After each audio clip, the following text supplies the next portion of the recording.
عامله عندي جلسه بقالك شهرين او 3 صح؟ شهرين 3 شهرين ونص.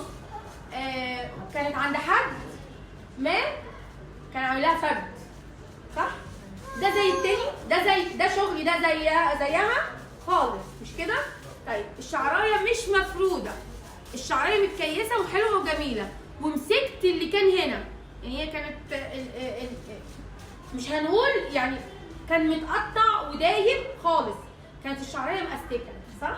حطينا حاجه هنا وحاجه هنا بأمانة الله بما يرضي الله. الشعرايه متحسنه بنسبه كام في المية؟ وعلي حسك عايزه اسمعكم. والشعر اللي طالع متحسن قد ايه؟